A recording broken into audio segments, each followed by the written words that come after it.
Assalamualaikum warahmatullahi wabarakatuh.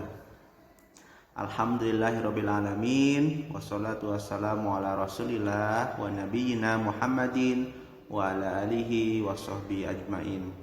Rabbi shrah sadri wa yassir li amri wahlul 'uqdatam min lisani yafqahu qawli. Amma ba'du.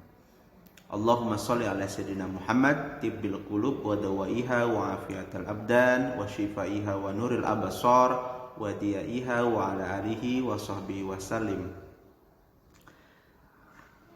Anak-anak yang soleh dan solehah, ya, berjumpa lagi dengan Pak Syarif di waktu yang berbeda dalam wajah yang sama, ya, wajah yang sama. Baik, hari ini adalah pelajaran fikih, ya.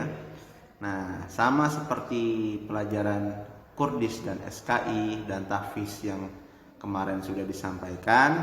Sekarang materi fikih. Nah, pelajaran fikih. Apa yang akan kita pelajari untuk satu semester ke depan, ya, semester 1 ini. Apa saja? Kalau kamu lihat di buku paket kamu, itu ada namanya zakat fitrah, ya, zakat fitrah. Nanti kita belajar dari pengertian, hukumnya apa, syaratnya apa saja, waktu pengeluaran, besarnya berapa, ya, besarnya nominalnya berapa. Kemudian orang yang berhak menerima zakat siapa aja tuh, ya. Ada hikmah dan ada doa zakat, ya. Kemudian ada infak, ada sedekah. Kita belajar infak, ada belajar sedekah. Nah, nanti ada tambahan dari Pak Syarif, ada perbedaan antara zakat, infak, dan sedekah. Apa sih bedanya? Nah, ya, itu yang akan nanti kita pelajari. Gampang, ya. Nah, yang pertama, ya, coba lihat di zakat fitrah. Ini secara gambaran aja, ya, gambaran saja. Pak Syarif jelaskan. Zakat fitrah itu pasti kamu sudah mendengar ketika kamu akan ingin merayakan hari raya Idul Fitri, ya, sudah sebulan penuh berpuasa, maka ada kewajiban untuk membayar zakat bagi orang muslim, ya, bagi orang muslim, ya. Kalau yang bukan muslim wajib nggak, Pak? Ya enggak. Ini hanya untuk orang Islam. Pengertiannya, ya. Nanti kita belajar pengertian apa tuh arti zakat fitrah. Zakat fitrah yang kamu tahu itu kan zakat berupa barang-barang pokok seperti beras, gandum, ya. Nah, hukumnya wajib, ya. Kemudian ada syaratnya apa saja. Kemudian waktu, nah itu nanti di buku dijelaskan waktu-waktu yang baik itu kapan untuk mengeluarkan zakat, ya. Waktu-waktu yang diperbolehkan tuh kapan, ya. Ya, waktu-waktu yang baik tuh setelah sholat subuh tuh sampai sebelum sholat Idul Fitri, itu waktu-waktu yang baik. Waktu yang baik untuk mengeluarkan zakat fitrah. Pak, besarnya berapa? Biasanya karena kamu misalnya nggak punya beras misalkan, boleh uang nominalnya berapa. Nah, kamu pasti sudah tahu 2,5 kilogram atau 3 liter beras. 3 liter beras. Jadi kalau misalkan ini, ya, berarti yang dikeluarkan 3 liter beras. Jadi satu orang 3 liter. Kalau ada 5 anggota keluarga, berarti berapa? 5 kali 3, 15 liter. Misal berasnya di rumah kamu sedang nggak ada, boleh dinominalkan dengan uang, boleh nggak, Pak? Boleh, ya. Misalkan 1 liter beras harganya 10.000, berarti kalau 3 berarti 30.000, ya. Nah, itu nanti kita jelaskan secara detailnya nanti, ya, pelajaran minggu berikutnya. Kemudian ada orang-orang yang berhak menerima siapa aja. Nggak boleh asal nerima zakat fitrah tuh, nggak boleh, kita ngasih asal tuh nggak boleh. Ada 8 golongan, ya, 8 golongan yang berhak menerima zakat. Fakir miskin termasuk, mu'alaf yang baru masuk Islam termasuk, ya, orang yang punya hutang termasuk. Tapi hutangnya bukan untuk foya-foya, ya, untuk beli rumah, beli mobil. Bukan, Pak, saya kalau lagi masih nyicil mobil, nyicil rumah boleh dong Pak, kan saya punya utang. Enggak, bukan seperti itu. Jadi orang yang berhutang untuk apa namanya, untuk berdakwah agama atau untuk menjalankan syariat syiar Islam, ya. Jadi ketika dia berhutang untuk apa namanya, jihad fisabilillah, misalkan gini, dia hutang untuk benar-benar misalnya di desanya itu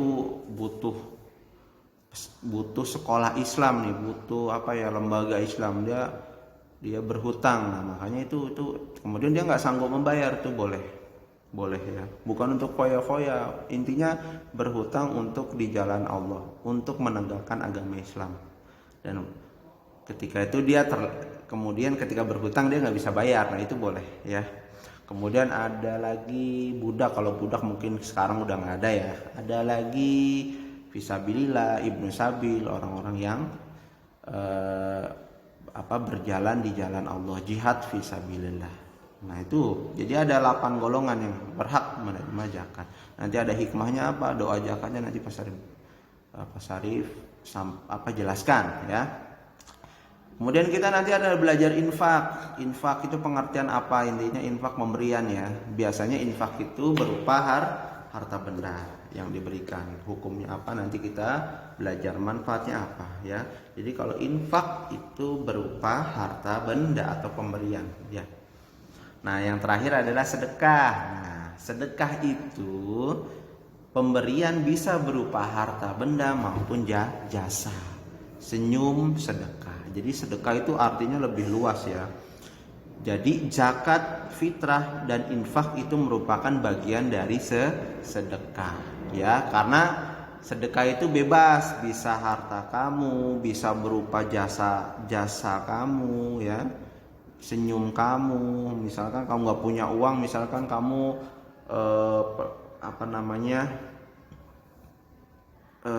profesi sebagai, ada yang berprofesi sebagai tukang cukur rambut. Nah, kamu bisa sedekah, nyukurin orang gratis, sedekah di hari Jumat.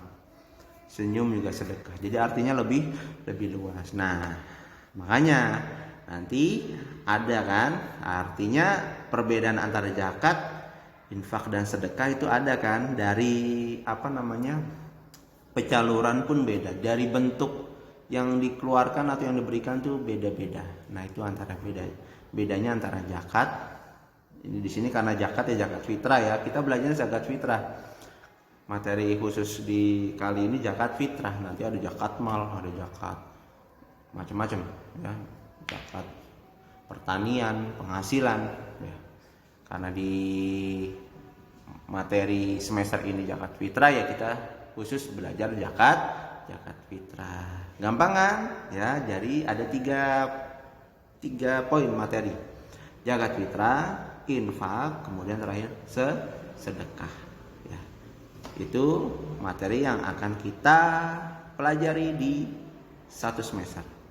Minggu depan kita belajar zakat fitrah. Kamu baca-baca bukunya ya, apa itu arti zakat fitrah, hukumnya apa Nah, syaratnya itu apa, orang Islam harus yang gimana, orang gila boleh nggak Pak. Nah, itu nanti ada syarat-syarat yang kita jelaskan. Waktu mengeluarkan zakat itu apa, waktunya tuh bisa kalau misalkan sunnah atau wajib tuh ada. Jadi gini, yang disunahkan kita mencari yang disunahkan saja ya, yang disunahkan saja. Jadi mendekati mau sholat Idul Fitri itu kita mengeluarkan zakat fitrahnya, itu disunahkan. Kalau sunnah kan dikerjakan dapat pahala kan ya. Ya intinya itu. Intinya kalau setelah sholat Id boleh nggak Pak? Boleh, cuma makruh hukumnya. Kamu mengeluarkan zakat fitrah setelah sholat Id, itu ada yang bilang makruh, ada yang nggak boleh, tapi lebih baik dimakruhkan. Ada yang pendapat tidak boleh ya, makruh.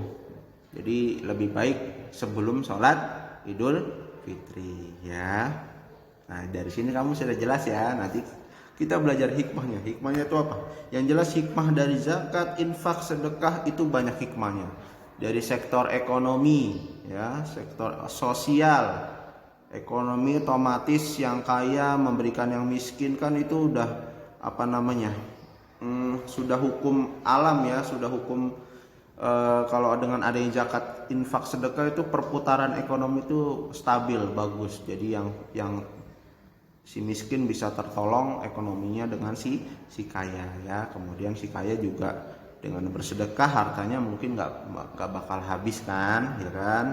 Kemudian intinya dari ekonomi oke. Kemudian dari sosial, nah, hubungan antara keduanya si kaya dan miskin itu nggak boleh dibeda-bedakan. Jadi sosial, hidup bertetangga, hidup bermasyarakat, nggak peduli kamu kaya, kamu miskin, semua di mata Allah sama ya. Makanya saling membantu, apalagi di masa pandemi ini ya. Nah itu ya. Nah ini saja yang ingin Pak Sarip sampaikan. Intinya di pelajaran fikih ini di semester pertama ini kita fokusnya jis, zakat, infak, sedekah ya. Zakat, infak, sedekah, zis ya. Zakatnya kebetulan zakat fitrah. Kamu pelajari baik-baik, kamu baca bukunya, nanti kita latihan soal. Kalau yang tidak bisa Pak saya belum paham Pak, kamu bisa WA Pak Sarif ya. Nanti insya Allah Pak Sarif akan bertanya mana yang belum bisa. Nah, kalian bisa bertanya bebas ya. Kita video call bareng-bareng gak apa-apa ya ke 0812 9245 0007. Itu nomor Pak Sarif. Simpati ya, 0812 9245 0007. Kosongnya 3 kali ya. 0812 9245 kosongnya 3 kali 0007. Nah itu ya anak-anakku yang soleh dan solehah. Cukup sekian. Mudah-mudahan Allah senantiasa memberikan kita semua sehat walafiat, diberikan tetap tabah dan sabar menjalankan proses kehidupan ya.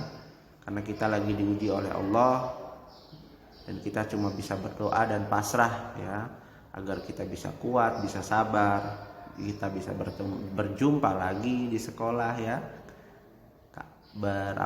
temu kangen dengan teman-teman ya, dengan guru-guru kalian, makan bareng, main bareng ya.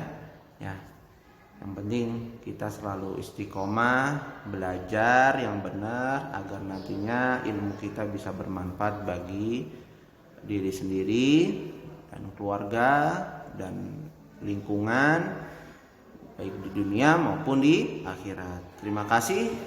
Wabillahi taufiq wal hidayah. Wassalamualaikum warahmatullahi wabarakatuh.